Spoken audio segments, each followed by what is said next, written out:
I started this gangster shit. This is the motherfucking thanks I get. The motherfucking world is a ghetto, full of magazines, full clips and heavy metal. Welcome along to the Guy and Harley podcast. My name is Harley Neville. My name's Guy Pigden, and I know who that was. That was the mighty Dr. Dre, who is currently in hospital after an aneurysm. Yes, hence the timing of the lyrics.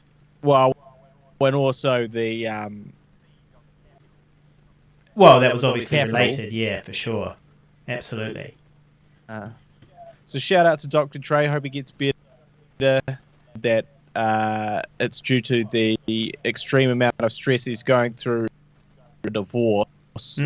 And, you know, nothing will give you a brain aneurysm quicker than having to give Beats by Dre Empire over to your wife. Yeah, well, I should have bought some fucking Beats by Dre, mate, because I've got the Skull Candy wireless, and they're really a nuisance, and I can't monitor the audio because it sounds like shit through these headphones. So it sounds like, to me, it sounds like I sound like shit on the live stream. But I think you should have a look and see how I sound. Because you sound kind of like shit to me too. But yes, welcome along to the... problem. Yeah. You're coming through on two different audio echo or something. That's the issue. Yeah. Yeah, so you need to switch on channels. How's that? What about this? Is that better now? Because I reckon that'll probably fix that.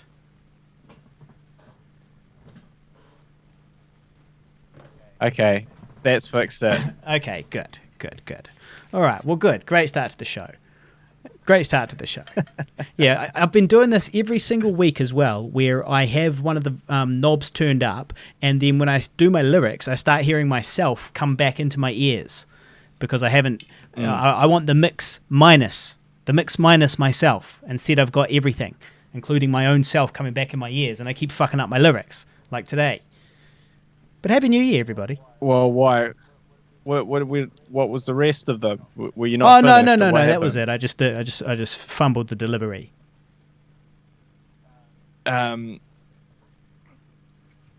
Yeah. While you're sitting here waiting, your bitch penetrated. Oh, yeah.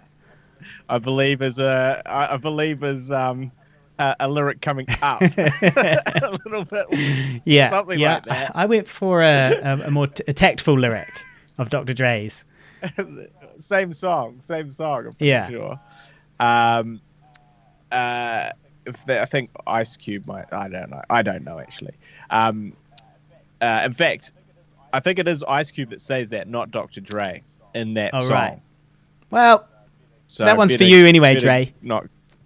That one's for you, Dre. We did not forget about you. I feel like I remember hearing Dr. Dre say, I started this gangster shit, and this is the motherfucking thanks I get, because that's the chorus.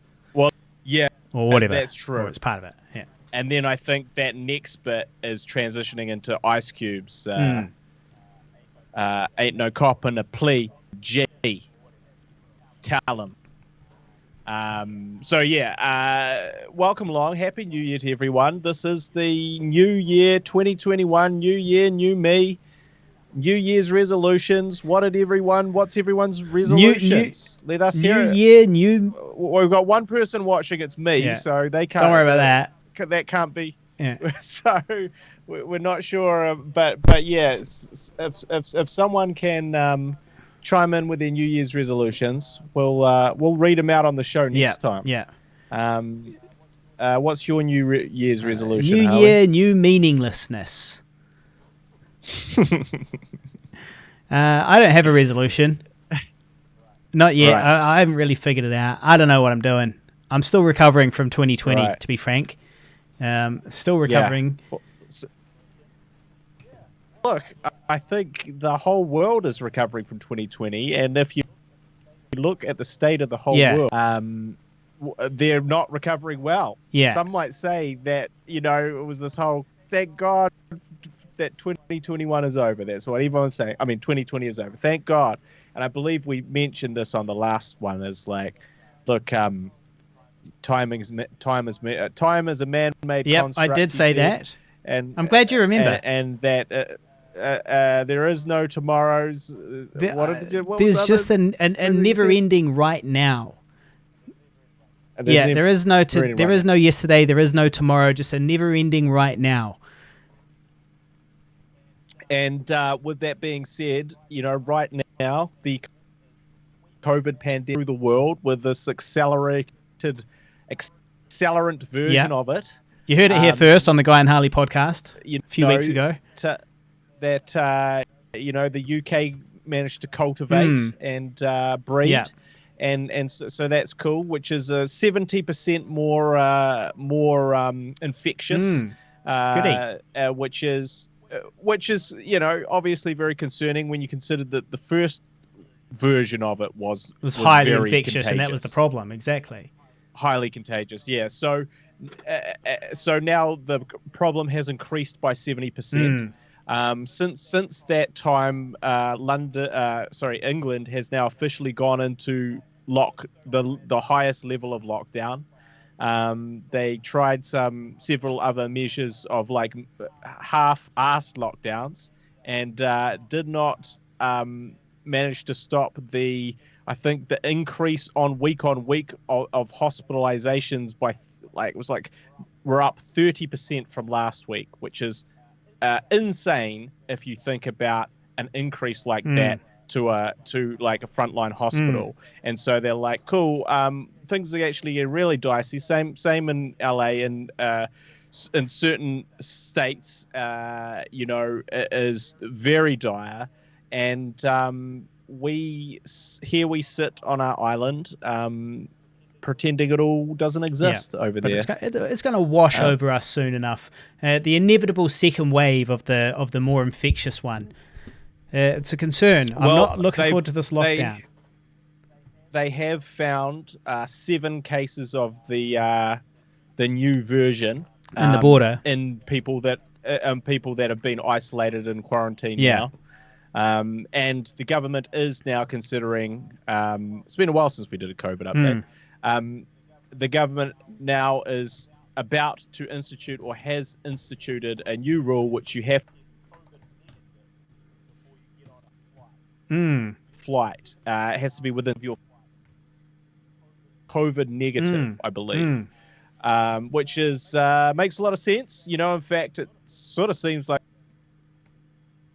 6 months ago, but better late than never. A lot of sense, should greatly diminish the amount of COVID people that are entering the country, if it sort of works efficiently as is sort of planned. But it's kind of crazy because the lockdowns in Europe, everywhere, are just like increasing. They're saying now that it's more.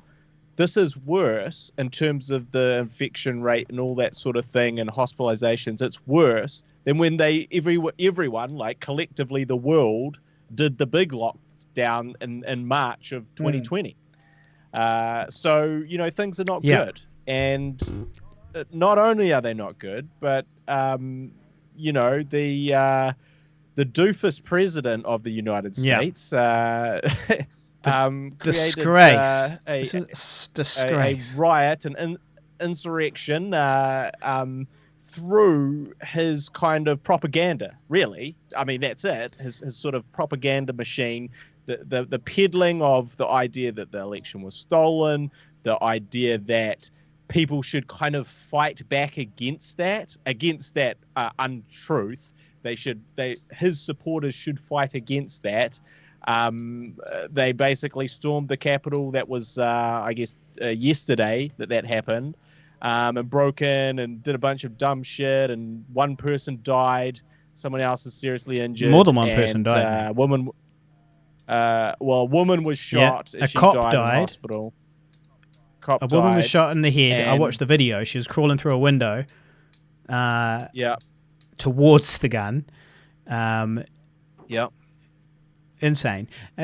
These people, just insane. It's crazy. How can you be so stupid as to commit And they're taking selfies. Yes, commit treason, bareface, and take selfies while you're doing it. And it's like they don't know, because they obviously don't know, the serious penalties for treason. It's like, I think it's one of the worst things you can do. I'm pretty sure like they could really do some quite bad things to, if you get convicted of treason. Pretty sure there's some pretty serious sentences that can be doled out for crimes such as trying to overthrow the democracy of the United States of America. What were these people thinking? Well, it's just insane. What's at stake here? And they're taking selfies. But they're fueled by ignorance and rhetoric from a man they believe in and trust. Much the same as Hitler. People believe. Oh, in hashtag guys Hitler moment. Hashtag guys Hitler moment. Yes. Thank you. People really got on board with the whole Nazi thing there for a while. And now we look back on it and go, I've been saying all this for a wee while. How's this cool? How did we all get here? And it's kind of a strong point of view, a sort of a bullshit patriotism that kind of spurs these people on, the belief that it's this new better America that they're fighting for, and somehow their rights are being stepped on when they're not, and a general. But that's the problem. That's the problem. If the president of the United States tells you something, a lot of people are inclined to believe it. It's the most respected, seat in the country. Obviously, if you are, not that smart or just don't know that much about, just not that educated, you're going to look and you're going to say, what's the rest of the, if you're not particularly well read, you're going to look and you're going to go, well, what does the rest of the country, think? The rest of the country elected this person, to the most powerful seat in the land. Yeah. So surely that is worthy of some respect. And it used to be. Pre-Trump, it used to be. The seat itself, just getting there, it showed a certain amount of leadership and all that. Trump.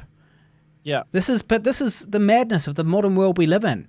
We're really witnessing like a huge upheaval in history. And I don't want to scare anybody, but huge upheavals are when the wars happen too. It's true. It's just a double whammy because it's a worldwide pandemic and it's a America implosion, a political, implosion, all at the same time, and in tandem, destroying sort of, America further, because almost all of the stuff that we're talking, it's taking a concept that like a majority of those people didn't have masks on, in a few weeks' time, that's another COVID hotspot of fucking idiots that are now having to be hospitalized potentially.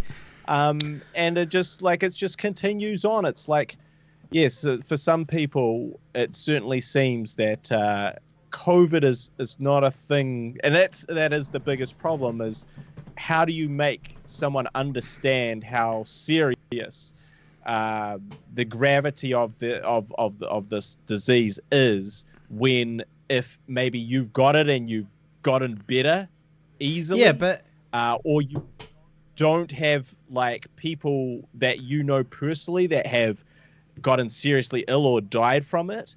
It's like you're talking like, and you're not very well read. Yeah, well, Naz, New Zealand influencer Naz, popular New Zealand influencer from The Bachelor. Now this is pretty silly. During the pandemic, she was in New Zealand, and then she moved to the UK. During the pandemic, she was like, the COVID hotspot. That's where I want to be.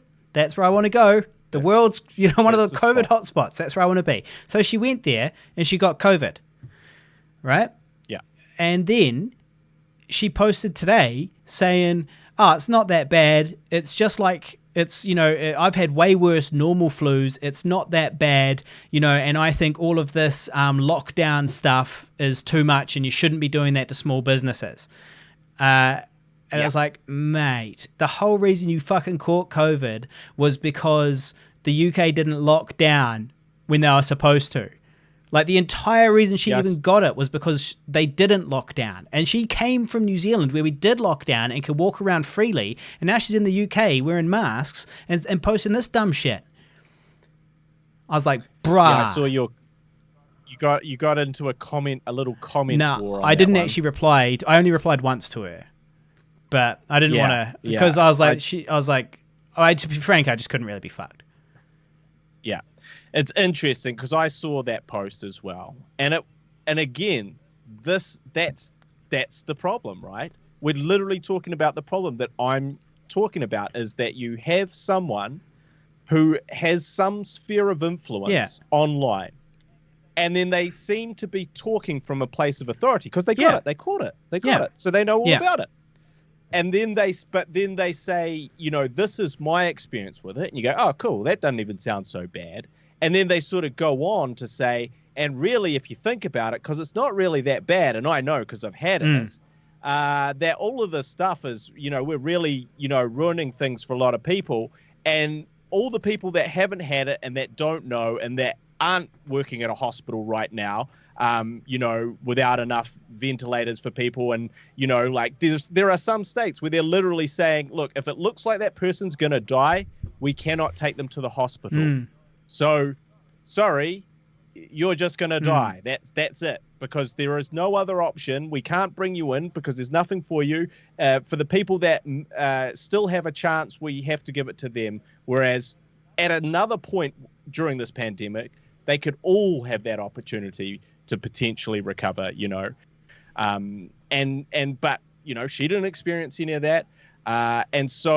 And she says, oh, if you do your research, research. Well, fuck, have you done your fucking research? Because I'm reading some I'm doing my research, and I'm reading some incredibly It was a very irresponsible post from a social media influencer. That was the thing that she doesn't get, though. She didn't get it. She was like, I said someone said something, and I replied that it'd be bad for her career. I was pretty tactful, but she was like, "Lol, my career is doing great. I've got more sales than ever." So she got like a bunch of sales today, presumably. But again, this is that's fine. She's getting money, right? But you're getting that money from quacks, from fucking from nuts, from fucking anti-vaxxers and shit. You're getting you're changing your audience to being an anti-vax, alt information sort of, person. Absolutely. And that's the problem, because now you have a whole bunch of people that are a fan of her, seeing that, believing that, not doing the research themselves, not doing the actual research. Their researchers, they look to that post. Yeah. And then they go, yes, so actually it isn't a big deal. So maybe I don't want to follow along with the COVID protocols. And maybe, it's not that big a deal. Exactly. And rights are being fronted. And then maybe next time I'm going to storm the Capitol with everyone else. Exactly. So good one, Naz. We're talking to you, Naz. What are you up to? Naz, this is your fault. But we're Facebook friends. We're Facebook friends. I'm Facebook friends with it. I do want to share a story about Naz. She is actually, and this is the thing, this is the real issue. She is a genuinely very nice person. She's probably, I've shot a bunch of stuff where I was the cameraman and she was a presenter, and she was incredibly nice. She was incredibly polite. She was very nice to me. She bothered to talk to me, which is about 1 million times more than most of these presenters, do. They sort of think that you're a piece of gum that's stuck to their shoe. It's quite an annoyance, but you can't quite get it off. And so she, for all her intents and purposes, she is a nice person and probably a good-hearted person. But a post like that is the danger of social media, and that's in this what I world said. That we live in. That's exactly what I said. And yeah, I saw that post too, and I was tempted to do a big deep dive on it, and really, I was going to reply along your thread, because it was just her and her boyfriend back chatting. Oh, was that her boyfriend? I was like, who is this goober? I was like, what is this goober doing? I'm pretty sure it's her boyfriend. Both of their comments were real dumb. but also I just wanted to kind of post some of these these horrific, disturbing stories and statistics. Yeah. Posted, that's what you should have done. by RNZ talking about COVID around the world, talking about COVID in the UK, all this sort of thing. And I didn't because in the same way that you sort of checked out. And this is the problem is like smart people have better things to do than argue with people kind of being ignorant. And I didn't want the stress. I didn't want the stress either because then you got to think of something and you're fighting on a public platform. Yeah. People are saying Harley Neville, commenting Harley Neville. But that's the weird thing is that we collectively decide that, and therefore ignorance wins. I know. Ignorance wins because those persons don't question their thing because they're not presented Silence never helps the victim, only ever the oppressor. There's no proper counter argument. And so they don't see that, so they don't have anything to consider. Their followers don't ever consider. It's like, oh yeah, you got owned, Harley Neville, and then you went back into your hole, no comeback. And it's like, yes, no comeback, because I got better things to do than comment on Facebook to dumb people that don't fucking read the news. I didn't get owned. I always leave it. If I'm going to get into a fight, I'll either get into it or I won't. And if I don't, then I'll just make my statement and then swagger out the door. Is flipping the bird. If you read that thread, if you read that thread, it's like, oh, Harley Neville, see you later, loser. You didn't have any comeback to that. I don't think so. And that's the issue. I don't think so. Oh, so that's how it appears. I don't think so. It's just a statement. Like the thing is that if you're smart, you're going to read the comments of me and her, and you're going to go, oh yeah, okay, cool. Yeah, she made herself look like a fool. But I allowed really, her to. Though, it's like there was no counter argument to her point. Like you didn't point out why her point was wrong. And therefore, it's like you didn't figure out a reason why it was wrong, even though it's obvious to you.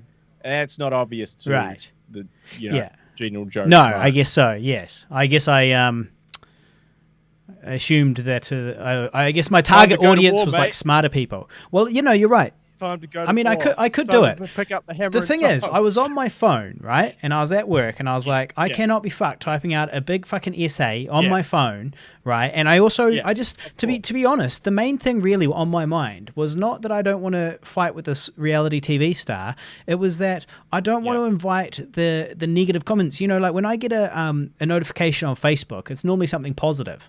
And I was like, do I feel like getting like 50 million negative things and having to defend myself this evening? While I'm at work, I've got the podcast soon. Do I feel like being in a public beef right now? The answer is, the star of the Bachelor. The star of the Bachelor, the answer was no, not really. I also don't particularly want to make enemies in the Auckland showbiz scene with a prominent social media celebrity, but that's certainly of secondary consideration. Considering I've never met him. Yeah, I mean, I wouldn't be too worried that live in London. Well, that's a point. Well, yes. Anyway, back to those guys, right? This Trump nonsense, or this, at the place, right? Sieging of the Capitol. The siege of the Capitol. I feel like at minimum, these guys are going to have years of horribly stressful court cases ahead of them. Surely that's the minimum that can come of this, There'll be all sorts of lawsuits over there. Surely there's no way that they're just going to get a slap on the hand for this. And it's like, okay, so how serious are they going to take it? Because I feel like in the olden days, they used to fucking hang traitors, Now, they're not going to do that anymore, but they might go to jail for a very long time, potentially, especially if they were considered to be like one of the instigators or ringleaders or anything like that. So that fucking goober with the fucking horns on his head, who's the face of it all, surely they're going to use him as a great example. Well, you could use someone like him to set an example. You go, cool, this is the face of it. Well, you're going to jail for 50 years. Congratulations. Yeah, well, you'd have to imagine the punishments are going to be relatively harsh. Yeah. And even the whole thing that Trump was like, go home, I love you. Like, hey, yeah, I know. What a shitbag. And then he did his speech today that was saying that he denounced it all. And it's like, okay, that is so delicious for me, because it would have broken the hearts of so many Trumpers out there. So many Trump enthusiasts will be like, oh my God, so he encouraged it all, and then now that it's happened, he's stepping back and saying, how he detests the violence and all that type of thing. I feel like a lot of people are going to feel quite betrayed by all of that. He's just hanging them out to dry. Oh, absolutely. And I think, look, to save his skin. Obviously, he can't. I really reckon that speech. Did you watch it? No, I haven't. I haven't watched the sort of the meek apology. I reckon. I only saw the previous. I reckon one. Someone gave him the script, gave him the speech, and said, "Yeah, read this, motherfucker, verbatim. Do not stray. Do not say anything else. Yeah. Read this. If you don't read this, it's likely you're going to jail for a long time. 100%. Do not stray off the path. Do not freestyle, Don. Yeah. No freestyling. Read this. No improvisation. Read this word for word." And then he did. Yeah, no, it's like a spanked schoolboy. A spanked schoolboy up on stage apologizing to the school for fucking mooning them. And that's the thing.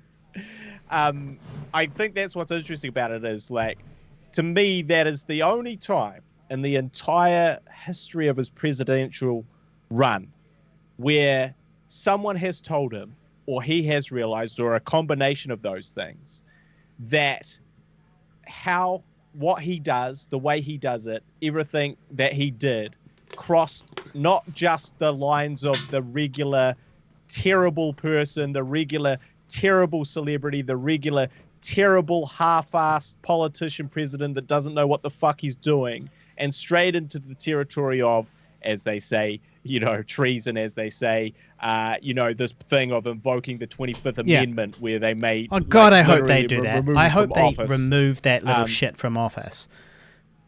And all of those... And so it was like, oh, shit. And also, like, obviously, from people within his own party, from, all the news sites everywhere. No, not even, like... Fox News. There was no one that was at this time kind of spinning his version of it. It was like, no. This has just gone way too fucking far. This was a huge mistake, and it is borderline. Is it illegal? Certainly some people would say that. Could there be huge ramifications for you? Yes, possibly. And all of that shit dumped down on his head. And it's just a shame that it took, we got to the invoking of the 25th Amendment potential this late in the run. Really would have been much more preferable, like, the first 6 months in sort of thing, that he did something.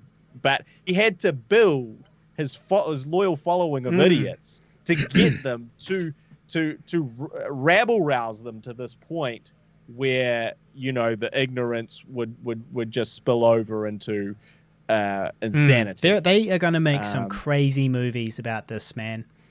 They are going to make some crazy movies about this. Don't you feel like this is the third act? This is the third act of the film.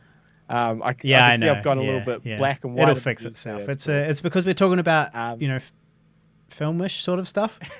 It's because we're talking about films. Film noir. So this is the third act of the film, obviously. And this is kind of where it all comes crashing down for him. And then there's going to be a little coda at the end. This is probably going to be the last scene. That apology is probably going to be the last scene of the film, right? And then it'll be like 15 days after the president, like 15 days later, the president, was hanged for treason. Well, I wasn't going to say hanged, but it was like basically 50 years later, Trump was forced out of office, or had to relinquish office. And was subsequently charged with the following things. And then 3 years later, he was found guilty and is currently serving 10 years in prison or something like that. That's what, like, that'll be the coda after that apology in the third act of the film. And there's like some conversation with old Mike Pence. He's like, no, sorry, Don, I can't help you on this one, mate. You've crossed it. I've defended, I've sort of covered for you for 4 fucking years, and there's no more covering, right? But anyway, it's just a shame that it's got into this stage, and it's a shame that he personally has been pwned to the point of having to pull this apology like so late in the game, you know. Yes. He needed this ass kicking a long time ago. Yeah. Well, I mean, it's just such a happy ending, isn't it? You know, the country in total disarray, divided, with COVID up to 21 million or something insane. Yeah. COVID cases up to 21 million, hospitals at maximum capacity, more lockdowns, the happy ending we all hope for. Fucking hell. Yeah, well, look, it's just madness that the internet's stirring people up like this. You can see how, like, future historians are going to talk about this time, and I reckon they will be basically all this nationalism or whatever, like, they'll treat it like a religion. It's basically like the new version of religion. It's like they just believe whatever, and they it's just they get together and kind of reinforce the series of delusions that they have, that these sort of shared delusions, and it's basically just religion repackaged, and then they go out into the world and do real world harm, just like religion. So it's religion reborn is what it is, or it's just the latest religion. It's just not about really a god now. It's just moved on from an actual god to, to crazy people. Yeah, I don't know. Well, Trump's had everything suspended too, which is nice. Again, we did mention this because we are funny that we are quite Nostradamus. Yeah, sorry, but it's so funny that he posted his apology video on Twitter after his 12-hour ban. That's just hilarious to me, because he would have been like, I don't want to post on fucking Twitter because fuck Twitter. Fucking Twitter. But that's where his audience is. He's got no choice. So he's got to support the platform that just spanked him on the bum publicly. Well, also, Facebook and YouTube have suspended, and Instagram have suspended his accounts indefinitely at this great. point. So, which is interesting, but it's also like, a little too late. Little too late, guys. And we've talked about it. That's what I'm saying. We're Nostradamus-like in our predictions, because we did say that social media conglomerates needed to take a more active role in censoring insane shit like this that kind of leads people to, fucking massacres and, QAnoning and whatever else, and that they sort of needed to fucking nip that shit in the bud. Because that's the breeding ground, and obviously Trump's, the breeding ground for these fucking insane redneck, racist fucking, he needed to be nipped in the bud well and truly a lot earlier. But hey, fuck, with 16 days to go or 12 days to go, it's better than nothing. Better than nothing. Indeed. Well, 2021, while very bad, off to a bad start for a lot of places in the world. For me, as an individual, I'm feeling like 2021 is off to a pretty good start. I'm feeling pretty positive about my life at the moment. Things are looking up. You asked earlier what my New Year's resolution was, and I said, well, I'm just recovering from 2020 so far. And that's still true. I am recovering from 2020, but I guess the first plan is to get the freelancing up and running a little better, get the, the day job stuff like popping off again, because it obviously went down a bit during 2020. I do want to buy my house this year, get on the property ladder and buy a house. That's something I've got to do this year, get that sorted. Well, you're going to have to do it pretty soon, mate. But I've got some intel from down south. Oh, yeah? What's that? They're just getting super expensive. So I spoke to a few people, one who had been looking for a house, who lives in Dunedin, months. For a year. That's for a year. It's lots of competition. And was looking in a price bracket, shall we say, above yours. Yeah. Yeah. So you might be buying a real fucking dump. There is a legitimate risk. Only if you settle for a dump. The problem is it's either time or risk, right? So you're either going to take time and get a good one. That's obviously why she's taking a year, because she's waiting for the perfect place. No, actually, she keeps getting out. Well, yeah. Yeah. I know there's lots of competition at the moment, but that is the plan. Either way, try and get that sorted. And then I want to professionalize this podcast so that it's like more like a TV show that happens once a week at 7 p.m. The lights go on, the stream goes live, and it's a show, and people know every week to show up and at a certain time and give their questions and interact with us live. And also, have get the intro and outro and all that shit sorted. So basically professionalize and monetize this show. And also I want to create, any projects really, but probably The Project, our web series, The Project. I would like to see that get created in 2021. So a web series of ours, The Project, which I would love to make. So The Project Season 2. The sequel to the famous Project Season 1, which is available on YouTube. If you search for Pigville, The Project web series, you'll find it. So something like that. Those are my sort of goals. Get those kind of things up and running. So create more content, get my house sorted, and get more... and build my passive income. I want to keep building this passive income and, getting this shit popping off so that, I just have complete control of my, time and finances. Fair enough. This sounds like pretty good goals. For me, not going to buy a house. House is not an option this year. House is not on the cards this year. Yeah, maybe next year. Maybe a couple years. But so for me, my goals are clear some of my debt. I've got a bit of debt. Want to pay that off this year. I also want to start generating some passive income, and I want to do that around around teaching filmmaking. Yeah. Yep. That's me too. Teaching filmmaking to sort of a new, I guess, audience as indie filmmakers, as people that make movies and understand how to make movies and understand every facet of making movies in like a sort of in the indie scale, which is where we all start. How can you do it? How can you do it well? And what are the things you need to consider?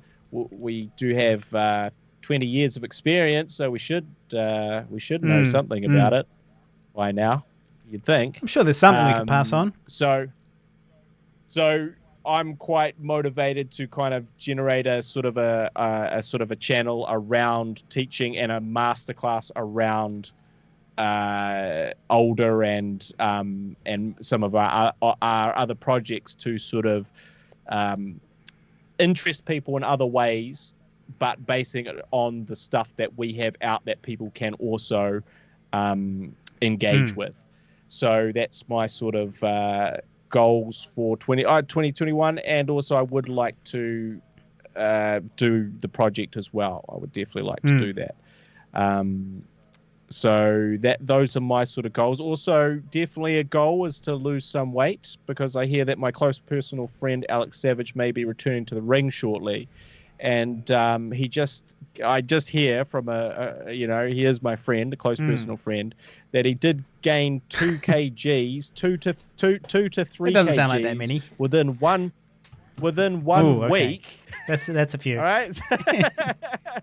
Within a week, within a 6-day period of stuffing his face and drinking beers every day. He managed to achieve that goal of gaining 3 kgs, and that was when he was already several kgs over the kgs that he should really be. And so he's got quite a lot of kgs to pick back. He'll have to change his name to Alex Sandwich. Alex Sandwich currently would be scheduled to make his return. So hopefully he can peg that back. And obviously, as they say, that gets harder as you get older. As you get older, the old metabolism is not the way it used to be. I remember I used to eat 4 toasty pies for lunch with cheese in there. Spaghetti. But to be fair, you probably also walked a lot more places. White bread. You walked places and, skated places if you're going back that long, but otherwise, like, you walked places and did more shit because you had less money, so you had to walk places and you had to be out and about more. Like I sometimes think about that. I'm like, why am I so fat and old? And I'm like, well, the fat part is actually, if you think about it, it's like, well, I go, oh, when I was 25, I was, this weight. And I'm like, yeah, well, cool. But I also went out skating like 4 days a week or something like that, and I walked places and I went out on the weekend and partied, until whatever in the morning, dancing and shit like that. So, of course, I was in good shape. I was out and about and active. Yeah, I don't really have that excuse because I train much harder now than I do in my mid-20s. Right, yeah. So there's absolutely no using that one for me. If I think back, and I mean, to be fair, like sometimes, I mean, there is like I did, for example, I used to, when I was in Dunedin, I used to bike into the city and then do window cleaning for half a day and go to the gym. That is more than I do now, whether or not I train less or more hard now. That is true that there was definitely more activity there. Now the only time I do window cleaning is in nightmares that I occasionally have of being put back in those positions of low paying, physically incredibly demanding jobs that are quite dangerous. I sometimes have nightmares about those. Well, speaking of positions, I used to have more sex as well in my 20s, which is obviously a physical activity as well. So you got to factor that in too. I was also having sex. 3 extra minutes of cardio. If you do 3 minutes of cardio twice a week or whatever, that's still good for you. 3 minutes. 3 minutes is of high sex impact. Is what they call HIIT training. Makes sense. Right there. HIIT training. So Well, that's me. That's just the same as. It's the same as doing 50 to 100 burpees or something. It's very similar. So you're not wrong there. Didn't someone ask? Don't we have a listener question about that? About sex? Yeah. Well, we'll get to listener questions at some point, I guess. Well, shouldn't we get to it now that I just brought it up? Well, it's just I mean, I was telling a story, but all right. No, I don't have any sex-related feedback here. Didn't Liam ask you a question? I don't know, mate. You'll have to. It sounds like you've got some listener feedback. Well, what I believe you said is, question: does Harley class himself, or do you class yourself as an incel now, due to your lack? Yeah, of and I sex? replied that I'm definitely involuntarily celibate. Yeah. Yeah, so you do class yourself. Well, obviously, I'm not. I'm involuntarily celibate. That's what an incel is. So I'm not. Yeah, but I'm not having sex. By choice. I'm not like I've made a decision, guys. I've decided to stop having sex. No, it's just not really happening. So yeah, but there's a difference between not really happening and not happening. Well, I mean, I guess this comes down to, what your definition of celibate is. If you count like having sex once a year as being celibate, not being celibate, then I guess I'm not celibate. But I would count that as celibate. So I feel like you're really kind of, nitpicking here. I think you're. I think you like to play up your celibacy. Your incel status. I'm working I'm really working the celibate angle. Hey baby, really I haven't had sex in a long time. Yeah, you really like to sort of champion. I've forgotten how to do it. You really champion that position when I feel like maybe it's not 100% true. I don't see why I would be motivated to do that. I feel like you are overestimating how much I have sex. Okay, well, that was that question Yeah, answered. thanks, Liam. The answer is yes. Thanks for that, Liam.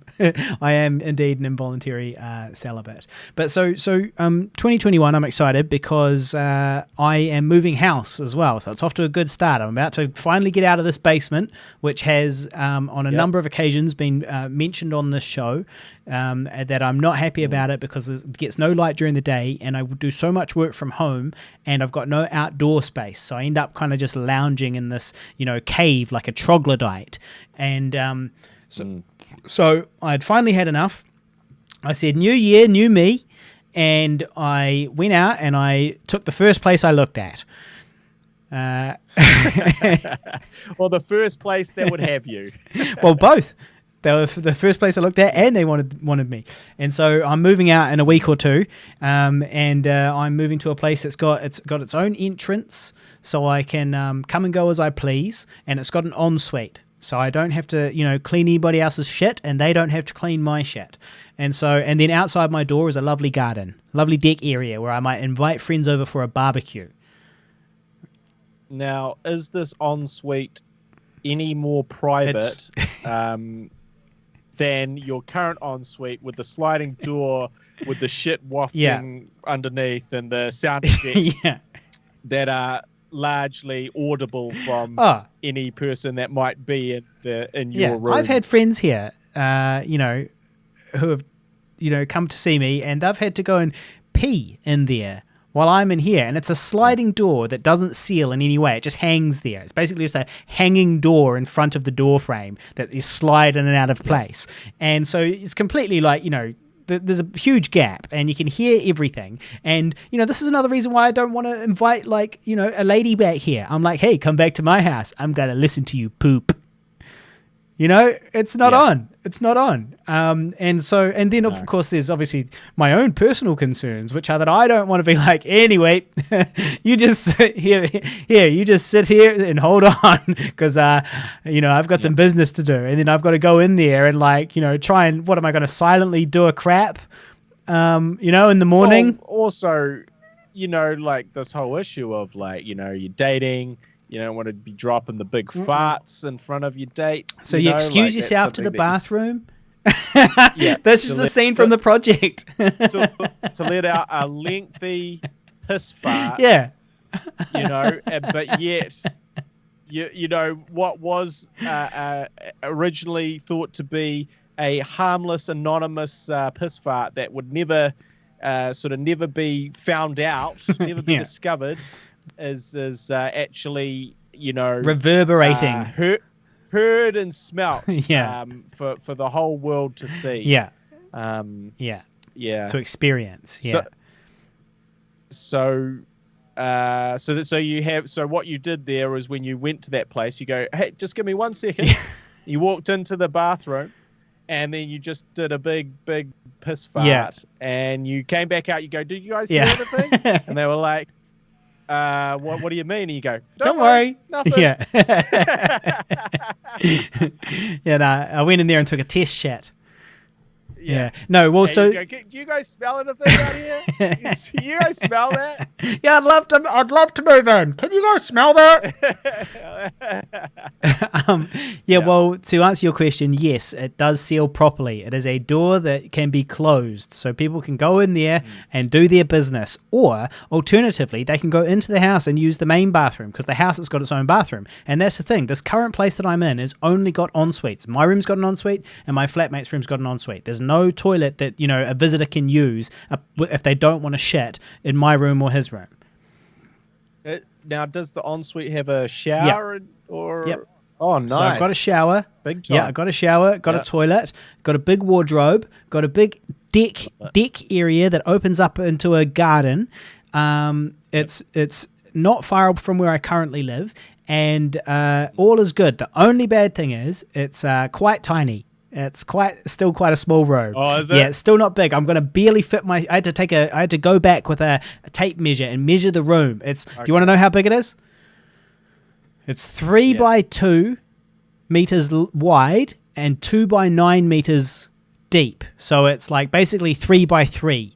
And and it's plus the wardrobe is outside of it and the ensuite is outside of it. So basically, it's going to fit my desk and my bed beside each other, and and my TV at the bottom of my bed. That's dangerously close to the size of the spare my studio. Yeah, which I could have moved into. Yeah, mine is definitely very close to that.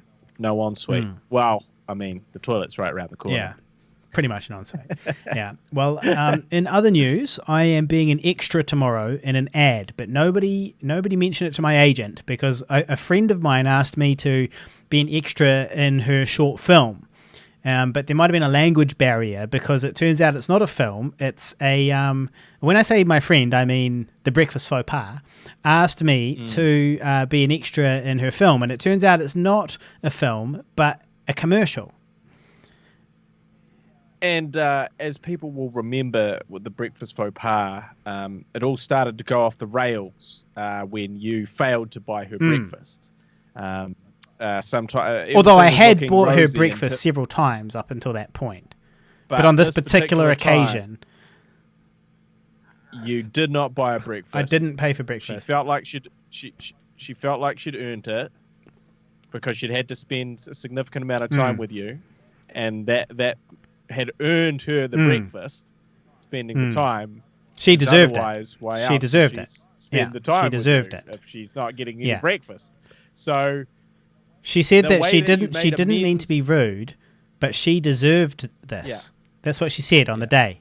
And I don't mean to be rude, but I deserve this. Well, that is rude. How do you deserve it? And you know, so, but the way that you made up for the breakfast faux pas was by the dinner accommodation. Yes.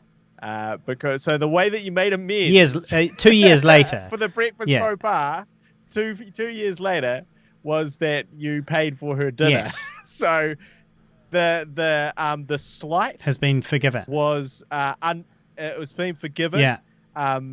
And now you've made I've made amends, and now she's invited me to come and be an extra. Asked me to come and be an extra in her film, and then I don't normally be an extra, and that sounds like actually tomorrow is like literally my first day off in fucking ages. Like I've worked like 11 days in a row, and so tomorrow is my first day off. I've got a birthday party to attend in the evening, and I would quite like to just chill out tomorrow. Just do whatever. But I got asked if I wanted to be an extra in this short film. So yes, I said, because to be honest, it is good for me to get back on set, try and, shake the rust off and kind of maybe see if I can awaken the acting bug again. So I was like, why not? Why not go and be an extra in this short film? Turns out it's not a short film. It's an ad. And my agent wouldn't be very happy if I was an extra in an ad or in any, in an ad without like telling them about it and, giving them running it by them, letting them know about it. Because, the way it works is they don't want me to be in an ad for a product and then for cheap or for nothing, and then I can't be in an ad for a competing product for thousands of dollars. That's why agents are concerned about what you get into, because basically if you do a BP ad, you can't do a Caltex ad. And if you do a BP ad for free, then and then Caltex comes along and go, hey, we'll give you $20,000. Well, everyone's losing out on money. So it does make sense. But so anyway, I'm doing it tomorrow. I'm being an extra in an ad. And so that's that'll be good. Get back on set, That's it, really. Yeah, well, it's interesting. You've gone from the heady heights of being the lead actor in a feature film where you flirted with the extras and scoffed lollies to being one of the lowly extras who may be deigned to talk to by one of the leads, and you'd be very fortunate if you're afforded any lollies at all, much less scoff any. Yeah. So, and I'm not getting paid. I'm not getting paid at all. And you're not even. I'm doing this for a favor, for fun. Which is the same as the extras that you were flirting with and scoffing lollies. Well, it's true. To be fair, they were doing it for free. So yeah, but that wasn't an ad. That wasn't an ad. No, but life does teach us lessons. It humbles us. And, has a roundabout way of coming back round and kicking in the ass. Well, I think it'll be good for me to cement some relationships, and create some new ones, and start 2021 by being active on a film set, and networking and being out there. So I'm getting a new flat. I'm going on to be on a set, and we'll figure it out from there. But I feel like we're off to a good start for 2021. Plus, I've got a bunch of work lined up, so it's good. I'm feeling 2021 so far. It's just a shame that that COVID and climate change don't care about the change of the year. Yeah, it's just a shame about the rest of the world ending. I think is. Well, it is possible maybe to live happy in very sad times. Specific individuals, can still live a happy life during the fall of Rome. You know what I mean? Yeah. No, and some individuals can do that. Could be me. That is very true. So I did have a piece of film news that I wanted to talk about. Okay, well, it seemed really important to me. Yeah. Well, but I don't have my notes. Up, and so I will say that we got a few things happened, because I've got a few film reviews too. But a few things happened. We got our 4,000 hours on YouTube, so that's good. We are in the process of being hopefully remonetized. We're being reviewed at the moment, but our YouTube channel, which is youtube.com/Pigville and the number 2 is going to be remonetized, and that's thanks to all of you people out there that went out there and watched our videos for us, and we begged you on the show and we said, can you please go out and watch our videos on the Pigville channel, because we're trying to get our 4,000 hours up so we can get monetized again, because YouTube demonetized us. Well, we succeeded, and it was with thanks to you guys. So thank you very much to everybody out there. We have got our 4,000 hours. Now here's hoping that YouTube don't be dicks about it. Yes. Well, thank you everybody for your support, and also Disgusting Hairy Man. I mentioned Disgusting Hairy Man got reinstated. Now the thing about Disgusting Hairy Man, our very first upload, is that it was originally there. We put it up online in 2006. It got 1,000 views a day, which was real massive at the time, and it was going real big. It was a big deal. I was checking it all the time. It was quite really cool. Yeah. And then it got flagged as adult content, which meant that people had to log in to watch it. And this was before it was owned by Gmail, so it wasn't like, you just sign in with your Google account or anything like that. If you didn't have a YouTube account, you couldn't watch the video, and that just killed it. That's killed it, right? And then recently it got removed entirely for being inappropriate and not fitting with their community standards, right? They just deleted the whole thing. So I messaged them and I said, because I'm allowed to appeal it because we're YouTube partners. So I messaged them and I said, this is art. I said, this is a piece of YouTube's history. This was uploaded in 2006, and we've been supporting you guys ever since, you and your website. And this is a a really quality piece of content and a piece of your history. And they were so moved by my plea that they reinstated it. Now, not only did they well, they recognized it for the piece of art that it exactly is. They did, and not only did they reinstate it, but when they reinstated it, they stopped it from being adult only content. I don't know if that was a mistake or what, but at the moment I checked it on an incognito window to see if I could watch it without logging in at all. And you could watch it. So it's actually viewable for all at the moment until it gets flagged again, which means it could have the potential to go viral again. So go and search for Disgusting Hairy Man Pigville and the number 2. You'll find it. Disgusting Hairy Man Pigville. You'll find it. It's art. You want to see a great piece of art? Yeah. Just check that out. So what are the movie reviews that you've got in the old pocket there? Well, I did actually. I also wanted to say that I got a notification today that one guy had signed up for Sharesies. Yeah, which was great. You know what prompted me to do that? What's that? I read a news article. Yeah?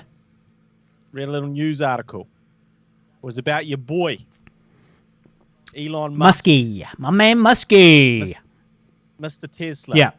And basically said that he has now beaten Jeff Bezos, the Amazon owner, as the wealthiest man in the world.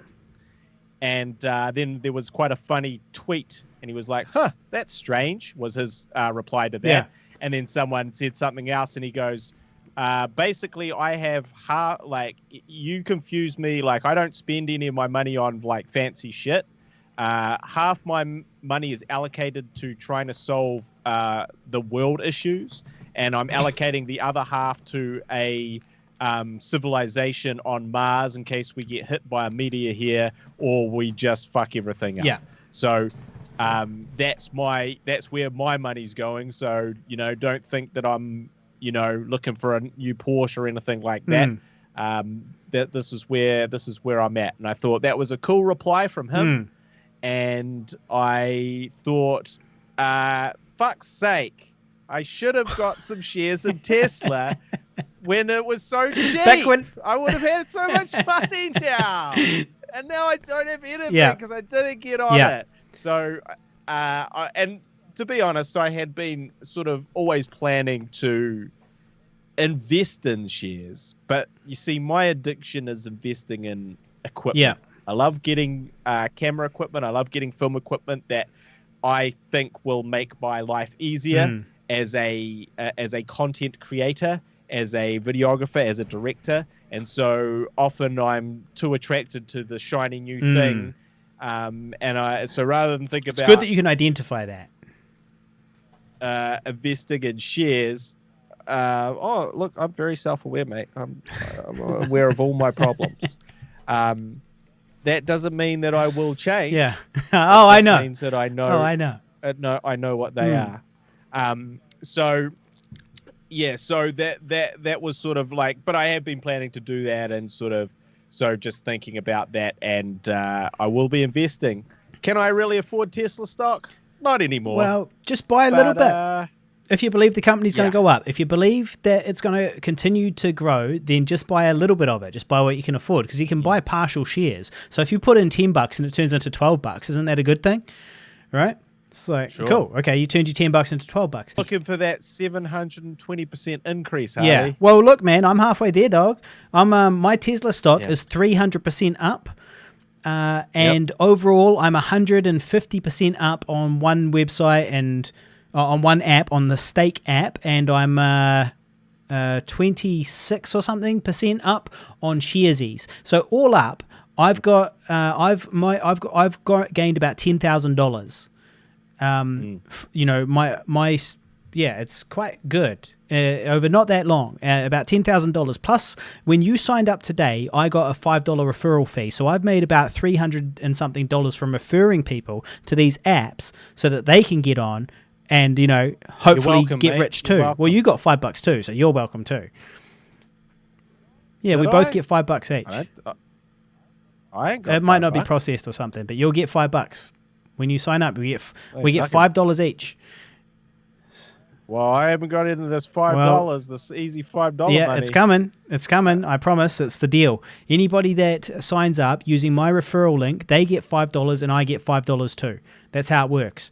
So, speaking of which, I'm going to post it in the description of this episode, and you can sign up yourselves out there if you want to. But yes. So, $10,000. It's pretty fucking good. People are getting rich out here, son. It's a new gold rush. You just got to get on board. This is what I was saying way back in March. I was like, COVID ladders. We're looking for COVID ladders, and that was when I got on with Tesla and all that stuff. I was like, I've got to get this Tesla now. It's now. Everything dropped. The whole market went bam and dropped, and that's when I bought like Apple, Tesla, Nvidia, Microsoft, Facebook, and Microsoft. Well, it hasn't done that great, but it's gone up since that drop. So it's still earned me money so far if I were to sell it right now, but I haven't sold it. That's the thing. It's currently credit with the house, but yes. So anyway, if people want to join Sharesies, if you're in New Zealand, or if you're in New Zealand, Australia, or UK, you can join Stake, and that's another one you can use. So I'm going to post those links in the description of this episode if anybody is interested in getting fucking rich up and hot. But yes, so my movie reviews anyway were. I've got Death to 2020. You seen this? You hearing about this? Did you see it? You're going to review it too, huh? because I'll let you I go really in. liked it. At first I was like, this is pretty shit. I was like, what is this? And I was also like, 2020. I don't want to hear about 2020. I don't want to hear a fucking peep about 2020. I'm all 2020'd out. I don't want to know a fucking thing about it. It's the new year, new me. I don't give a shit. Let's get the fuck out of here. But this Death to 2020, it's on Netflix, and I decided to give it a go. And actually really loved it. I thought it was a very on-point satire of everything that happened. It was very well executed, I thought, and it made me chuckle quite a few times. And I also feel like it accurately sort of summarized the year. I feel like it did a pretty good job of representing not just what happened, but also the reactions to it, and then turning those reactions from different types of people and funneling it into individual characters that represented all of the people that thought that way. I thought it was really well done. And one lady really cracked me up who played the most average person in the world. And she really cracked me up. I was like, this kid's going places. So yes, I do recommend Death to 2020. Now I've got 2 more reviews, but do you want to talk about Death to 2020? Well, I'll just add to that. It was good. It was very enjoyable. My dad was like, "What's this? What's this Death to 20? What is this? What is all this about? Like, I don't know what's going on here, and I don't like the sound of it." Has he been hiding away in the study all year? Yeah, that's exactly right. And so he's out of touch. Of course he's out of touch. So of course he's not going to know or have heard anything about it. But I already had the Iggy. So my girlfriend had given me the hot tip that it was quite good. But also the true sort of confirmation of quality, or at least the confirmation of me wanting to watch it, is that it was created by Charlie Brooker, who is the man who has created one of my favorite television series of all time, if not my favorite, which is Black Mirror. Great show. Me too. Some of those episodes of Black Mirror are just absolutely sublime. They're magical. And in fact, I play one of them for my class because it's so good, and because and I watch it every time because it's that fucking good that I can which one watch is it? Over and over again. I believe it's called... let me just... I'll tell you in 1 second. It is called...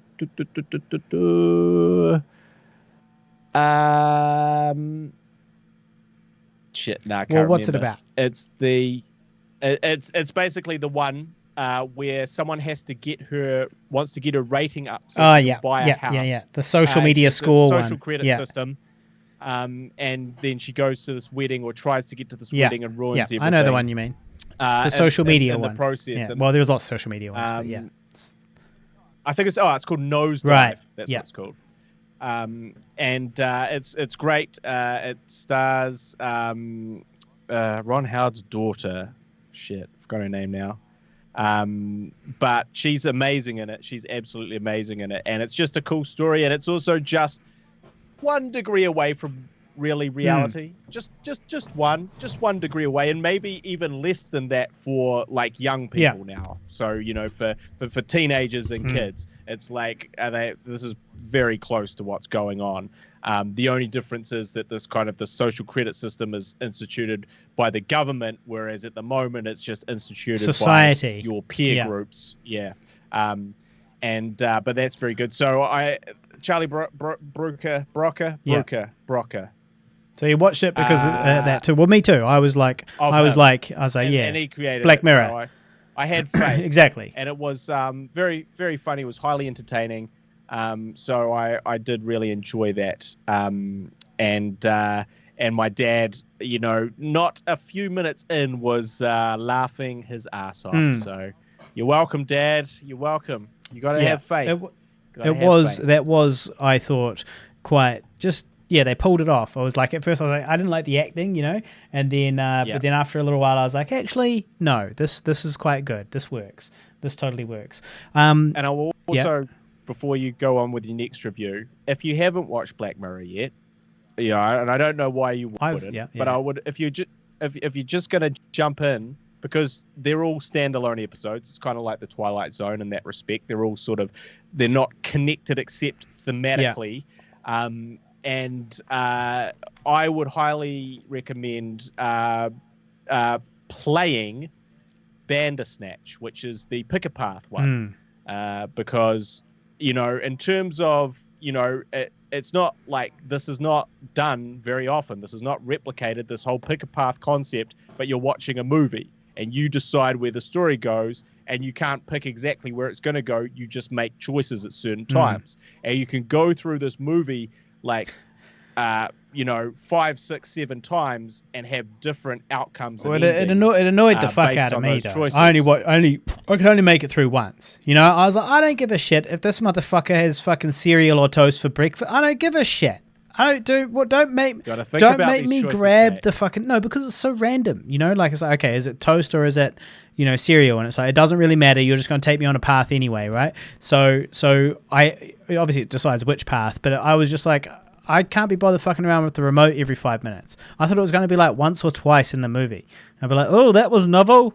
Now there's 4 endings. But it was like, oh, there's too many options here. I just want, watching a movie is meant to be passive. You tell me the story. Well, if I want to play a video game, I'll play a video game. If you want a unique experience, Bandersnatch. Yeah, I made it through once, like I said, and then I went back and I checked. I might have rechecked one or 2 decisions here and there to go back and see what happens when you don't do it that way, or like, when I died or something like that, I'd have to go back. That's the other thing too. You die and you have to go back to the same fucking decision again and choose the other one. You're like, fuck, for fucks. But so the next one that I watched was called Operation Odessa, which is a sort of documentary one where they interview former criminals about their exploits, and glorify them, that old gem. And so it's sort of a documentary, like a Tiger King type documentary about some, these friends trying to hustle the Russian mob, and the DEA and the Cali cartel and all these types, they're all like interacting with all these people and trying to like sell them planes and shit like that, but also rip them off. In the criminal underworld, and it was really good. Operation Odessa. It was a fun thrill ride through the criminal underworld of Miami and so on in the 1990s. Definitely worth a watch. So I liked that. And then the other thing was I finished Alien Worlds, which I mentioned last week, was about what life might be like, a documentary type thing as well, about what life might be like on other planets with other things such as 2 suns or twice the gravity of Earth, or that type of thing, how life would evolve under those situations. And then it uses examples, precedents in on Earth, of life surviving under these conditions in such a way. And so that was really good, but I finished the whole series. It turns out there's only 4 episodes, so I was a little bit sad about that. But it is good. So if you like Cosmos, starring Neil deGrasse Tyson, you will enjoy the Alien Worlds as well, I'd say. So I can recommend that too. What was your review? I watched The Lighthouse. Now, The Lighthouse is by the same director that did The Witch a couple of years ago, and The Lighthouse stars Willem Dafoe and Robert Pattinson, Mr. Twilight, Mr. New Batman, as these 2 guys that have to care for this lighthouse out in the middle of nowhere, I guess set, sometime in the early 1900s. Basically Willem Dafoe is the boss and Robert Pattinson is meant to sort of do all the chores around the lighthouse. And it's kind of a thriller, it's kind of a horror, it's kind of a weird art house kind of film. I mean, that is, if you've ever seen The Witch, there's definitely some similarities, obviously, tonally to that. But it's all shot completely in black and white. It is also shot on film. They shot it on film stock, and it's all very moody and crazy and kind of you decide what this means style of film, which I personally enjoy. A polarizing. Not me. I like to be told what to think. You're telling me the story. Don't make me make it up. definitely elements of lazy The filmmaking. Shining. Lazy filmmaking. That's what you call that. Kubrickian influence. But I thought it was worth a watch if you are inclined for that sort of film. But I do think those are the kind of important films, the ones where you go, yeah, I need to go away and process that. And I need to contemplate some of these choices. And there's nothing clearly defined for me to, I guess, just let evaporate in my mind. I must ruminate on this. And that's what films should do. They should make you think. They should make you feel something. And they should take risks. And I've said that before on this podcast, and I'll reiterate it. I think the best films have to take artistic risks, and this certainly does. So if you think that might be up your alley, and I will say that the performances are absolutely amazing from them. You know, old Twilight, a very good actor. Can't deny he's a good actor. He just happened to have to be in Twilight for like 8 films. Robert Pattinson. Yeah, but his acting is 100% on point, and he's great in this. But so is Willem Dafoe, just amazing, and well worth a watch. As per usual, my girlfriend didn't really love it. She was like, "I'm giving up. I can't understand what the fuck they're saying." And that's because they're kind of talking in ye oldie English. Yeah, and to some English degree. is her second language, to be fair. And English is her second language. And it was not super easy even for me to follow. We know how fluent you are in Old English. A scholar and screenwriter and man with a vast vocabulary. Yes. And even for me, I was sort of like, ye what? Ye did what?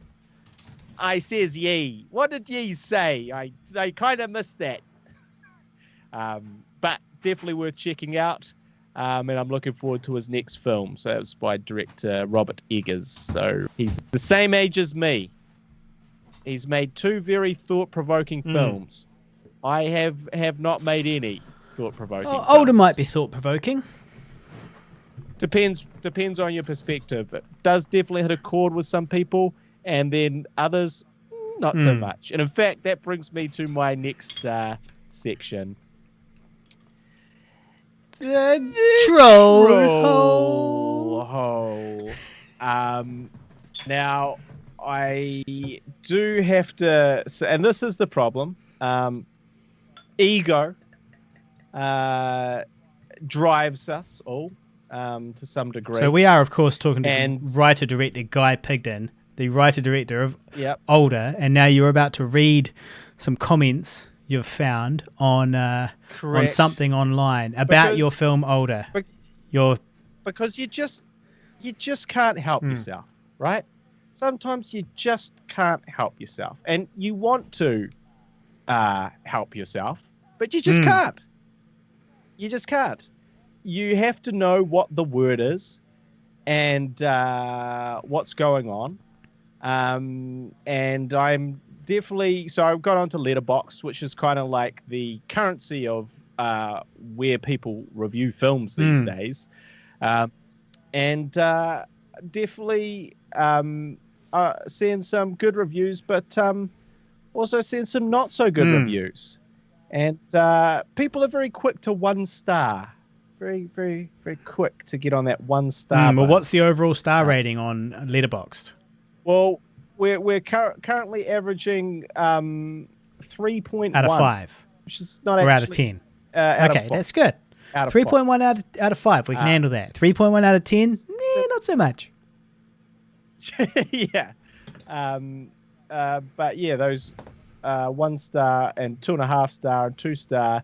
Now I'm just trying to find the offending review, because I got a real I had a real beef with it. Well, and this is while you look that up instead of talking and scrolling, Richard, I wanted to do a shout out to Richard Lambeth, who is now Richard has decided. So what happened with poor old Richard is this: he, at a certain point, his iTunes stopped notifying him when we put out a new episode. So he thought we had stopped way back like before the pandemic. He thought we had just stopped the show, and it broke his wee heart because he was one of the 5150. But actually it turned out that the app just wasn't notifying him properly on iTunes when we put out a new app. So we reconnected recently, and he decided to, I told him what was going on, and I fixed up the iTunes, and he's gone back and he started listening. Now, he is listening. He went back and he was like, I'm going to listen to all of them to get up to speed. I'm going to listen to all of the episodes to get up to speed. And I was like, okay, mate, that's actually quite a big deal, because he's about 50 or more episodes behind, and it takes about 13 to 15 episodes of the Guy and Harley podcast is 24 hours. So 24 hours is 13 to 15 episodes. So he's got to listen to 13 to 15 episodes. He's got to listen to 24 hours of us just to get through that many episodes. He's got about 50, right? And so he started listening, and now he's listening at double speed to try and get through it all. So he's listening to the Guy and Harley podcast at double speed. And he says, I have so massively underestimated this task. I have so many podcasts still to listen to. I'm hearing your voices in my sleep. And he still is only at post-apocalypse, which is May 2020. So he's got like 6 months or more of episodes to get caught up on still, and he's listening at double speed. So shout out to Richard. Keep at it, mate. It's it's a marathon. It's not a sprint. You just keep at it, mate, and I reckon you can make it through all of them. I think you can make it through every single one. So do keep doing that. And if anybody else would like to do it, the trick is you go back, you pick an episode, and then you listen in order. Well, you can jump around if you want. Pick at random. They're all randomly funny. But if you want to keep in line with, keep up to date with the long-term storylines, follow them in order. So did you find your comment? I did. Now, I've actually just had time to assess this review as you were talking about Richard, who was deep into the Guy and Harley podcast. And it's 2.5 stars, right? He gives us 2.5 stars. Now, the review itself is full of spoilers. You know, it has the whole script. But this is, I guess, what irked me. The sort of the commentary itself is fine. Like, it says worth a look if you're into romantic movies with a modern twist. But it says also this movie comes in an extended version, which is only available to people from New Zealand and Australia. I've seen both versions. Okay. And the difference between the two is that there is extended sex scenes and talk regarding those scenes. It doesn't really add a lot, but the movie does seem to flow slightly better in those scenes in the extended version. Now, my beef is that you cannot watch a film twice. You cannot go back and watch the film again, the extended version, right? And give it 2.5 stars. That's got to be. That's a 3.5 star. Surely it's at least a 3, right? If it's on your mind so much that you're going to watch it twice. Absolutely cannot be 2.5. If you're going to waste essentially 3 hours of your life having a whole do-over just to see a few extra bits, you cannot be going 2.5. Yeah. Frav cake, you cannot be giving us 2.5 on that. That is a 3.5 because you watched it twice and you had to see it. It was in your brain. You're like, extended. I need to know about the extended version because it stuck with me. Because it's not a 2.5 star film. It's clearly at least 3.5. Well, I'm glad this person stuck with us. I'm glad this person bought it twice too. Because what's interesting is I appreciate the financial side of things. We got double the money from this person. So we can't complain too much. There's a slight, there is a financial return. I get... Rav cake. Yeah, we could probably track this person down. We could figure them out through Vimeo or something like that. We'll find them because you can only get if you want to watch the extended edition of the guy of Older, you can go to olderfilm.com, olderfilm.com. That's where you want to go, olderfilm.com. And at olderfilm.com, you can see the bit that says buy now. And you hit buy now, and there's a bit there that says the extended edition. And click on that. And if you're in New Zealand or Australia, you can watch the extended sexy edition and see the base of Guy's shaft. And so Now, it is good that he went and did that, because that's money directly in our bank. I appreciate that, Frav Cake, but really you cannot be compelled to watch a film twice, the extended version of such that you have already just seen, and give it 2.5. Yeah, mate. well, you should reply and say, we talk about you in my podcast. It's got to be 3.5. They'll have to listen. Curiosity would get the better of them. They would have to listen. Now, shout out to Crab Cakes, or whatever your name is. Frav Cake. Shout out to Frav Cake. Yeah. Thanks for tuning in, mate. Thanks for watching the film twice too. I appreciate that. Thank you. Can you upgrade your thing to 3 stars, please?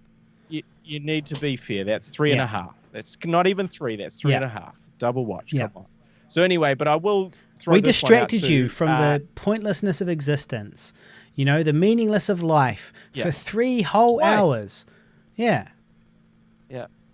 You're So welcome. I'll give you this is from the section The Glory Hole. Okay. Kind of Yeah, lost. I didn't lost know what you were doing. Mm. The glory hole. Yeah, thank you. So this is from Wayne Wright, but Wayne Wright is spelt like he's writing something. You see what he did there? I'm going to review this film from the limited viewpoint of a gay male. To me, this is one of the gayest movies ever made, in spite of not having any gay themes or characters. What it has is Guy Pigden. Good God, he is hot. He gets even better looking as the film goes along.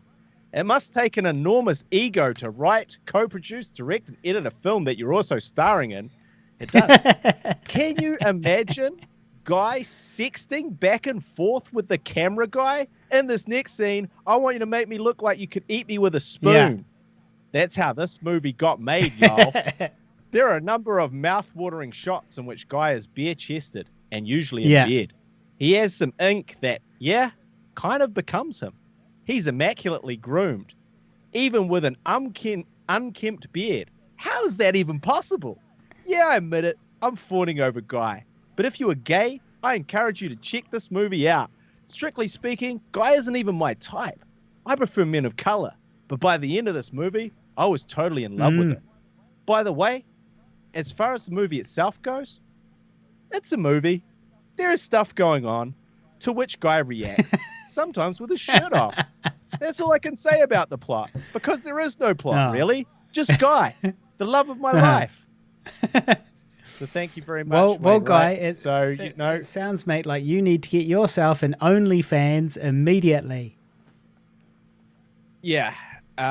There's a new gay sex symbol in town. So move out the way, Harley. Nah, mate, this is good for both of us. What we do now is we now start targeting the gay audience with our sexiness amongst, if they like us, that's good, right? Everybody's winning here, right? And we need to start targeting the gay audience. So thank you very much, Wainwright, for that comprehensive review. That is that. He gave us 4 stars, so that's happy with that. Happy with that. So that's the end of my segments there. Good. All right. Well, it was good. It's good. Well, I did want to give a shout out. Sorry, actually, no, I lost my shout out. But I wanted to give a shout out to KM Hill. Now, this was regarding what you said last week about your Celebrity 2020 view, which was your shitty camera and upload at from when you were broadcasting from Dunedin. And she says, they say, great point about video and sound quality. I'm so tired of low production value and that it still continues on. I think maybe some celebrities are so technically deficient that they're literally helpless without their tech crew on hand. So that's someone backing you up there, Guy. It's backing you up. Celebrity 2020 vision, or whatever it was called. Just as I was in black and white for the last hour, and then of it the turned show, back on. I've just come back in color. That's Thank good. you, because we believe in production Exactly, we values do. here. Well, look, it is absolutely it's to me the first thing I'd want to do if I was a celebrity in 2020, and I knew that the only way I was ever going to do interviews was through, like via Skype or via Zoom or via StreamYard or whatever. The very first thing I'd be like, yo, assistant, I need to look amazingly beautiful on camera. I want you to get me all the things that will do that. I want you to order them off Amazon, get them to my house right away, and then I'm going to pay you some danger money to set them up here. Please keep a 2-minute distance from me and disinfect everything, and I will give you a bonus. Thank you very much. But yeah, everyone just opens their laptop and goes, it's me. Well, how does Tom Cruise... Do I look really How old? do these people not have a fucking studio in their house? That's what I want to know. Like, you would assume that if you're a celebrity in this day and age, and it's so easy to go, I'm going to set up a little studio in my room for live streaming on occasions when I need to contact my audience directly. And it's like, if I've got this shit set up, how the fuck do they not? Well, I think it's the difference between the common man, the hustler, the grifter, the grinder, you and me, the independent, right, versus the pampered, the rich, the out of touch with reality, and the person that never thinks the sky's gonna fall down. They're just sort of going away. They're like, well, of course, I don't need to set up a studio because I go to the studios to be shot, to be filmed. So I don't really need to bother with any of this internet shit. I mean, fuck, I don't even respond to my emails. My assistant does that. So, of course I don't need to do any of this stuff. And then, 2020 drops and you should have really rethought all of that. Tom. Yeah. Well, what did you do on this is the first episode of 2021. I've got 2 questions for you.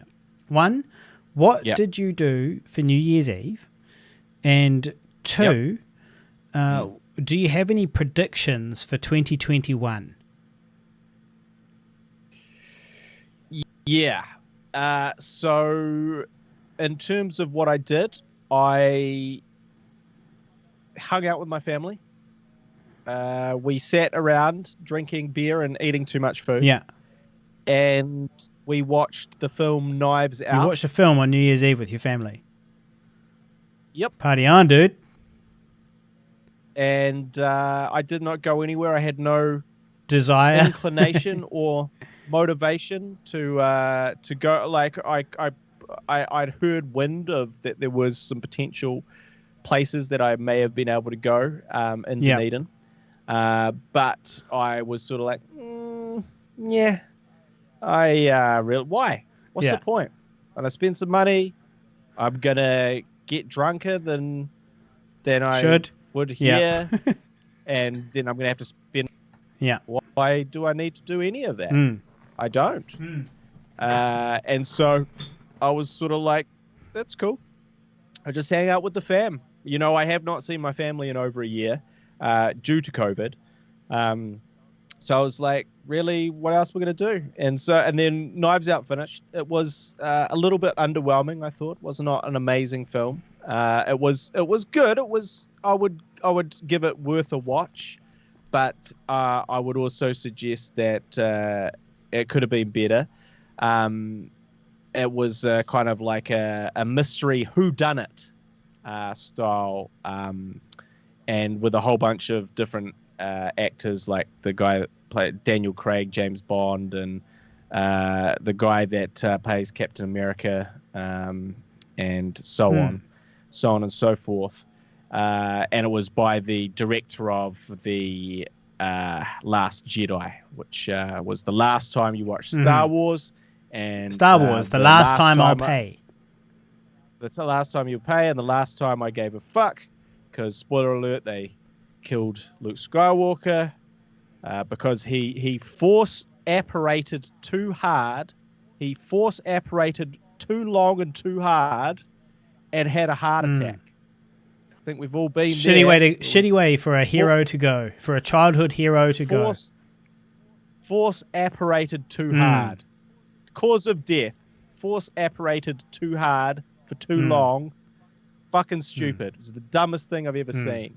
And he's sitting cross-legged, out looking out to the sunset, and he's like, I'm gonna die now. It's stupid. To be fair, I mean, he would have been. Yoda's death is not exactly very inspiring. You know, but Yoda is 900 years old. Yeah, right. Well, Luke's pretty old by the Last Jedi. He's done his dash. He's an alien. Luke's 65. Yes, but Luke's a human. But what unaugmented. He's an unaugmented human. 65 is young for a Jedi Master, especially in this future. Well, not world, if you fucking. What'd you say? Over aspirate yourself. 65.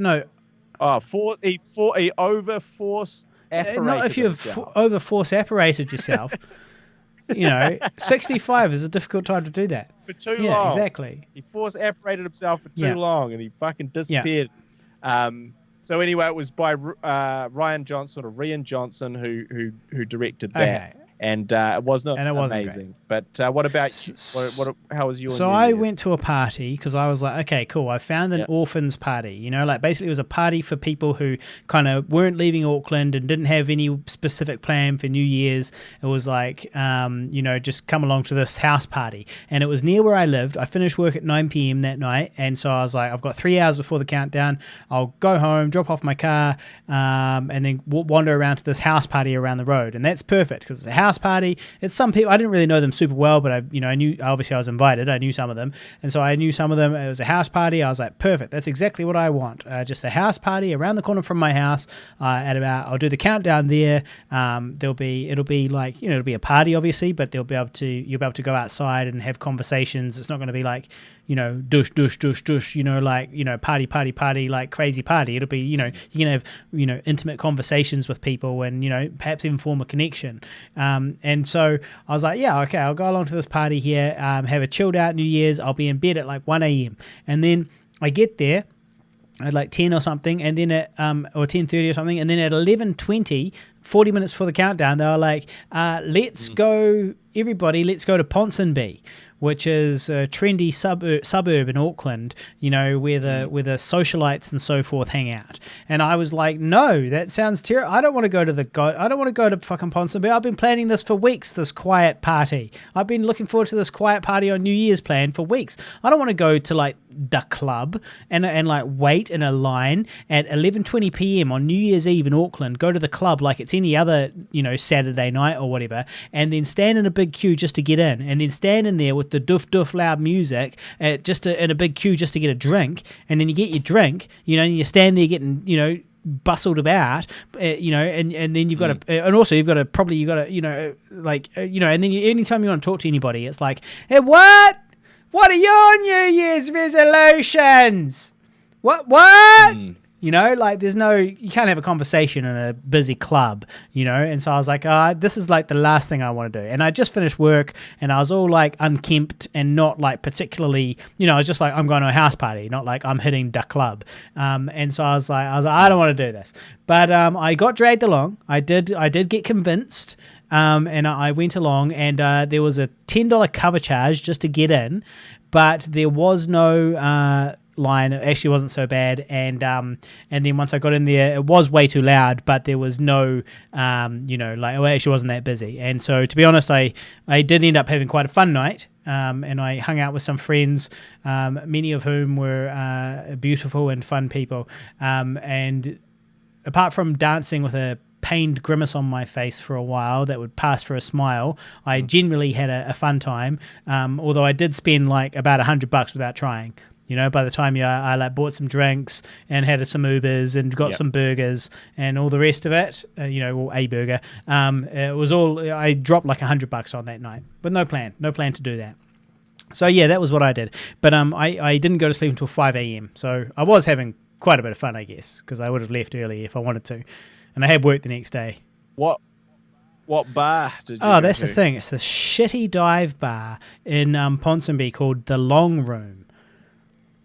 Oh, yes. No, it's not a shitty dive bar. It's just this bar that's always way too loud. It must be the shape of it. It must be the acoustics of it. The autistics of it are way off. So, you're standing there getting It's your not eardrums right. blown out by the speakers. Anytime they have any type of event at this place.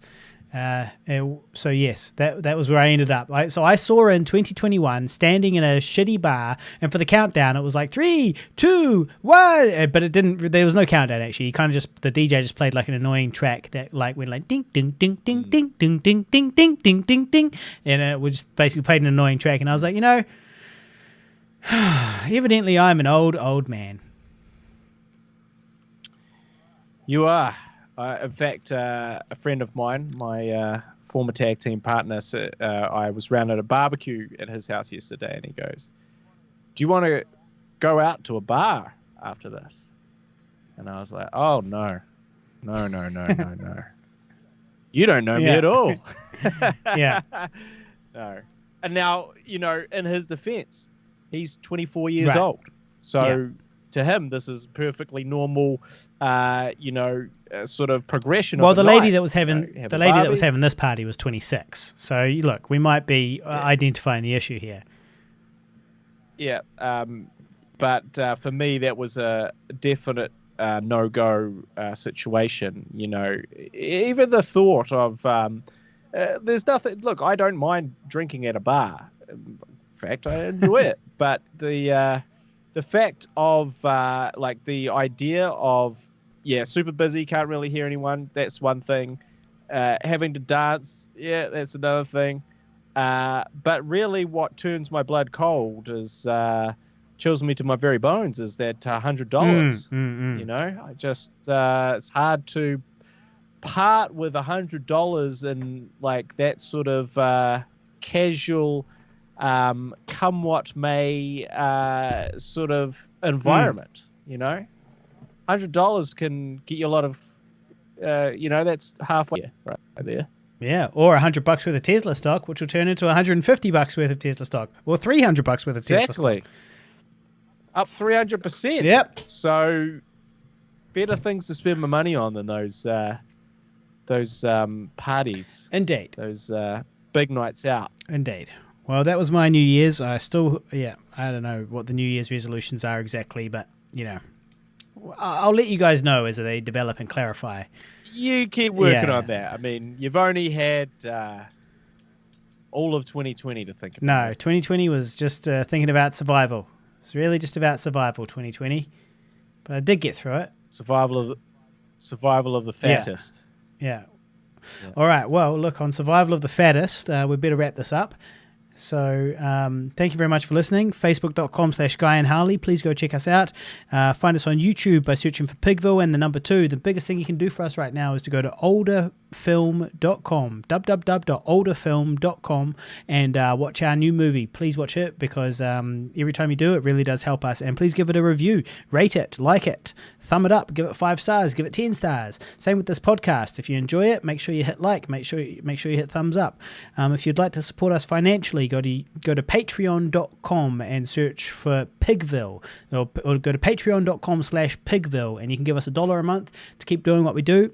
And shout out to our Patreon supporters. I know I don't shout you guys out very often, but your money really does make a big difference. It covers the expenses like the podcast hosting, which we pay every month. So thank you so much to those Patreon supporters, and please know that we do appreciate it. And if you'd like to join us, patreon.com/Pigville. And that's probably about all the things. So thank you for listening. See you later.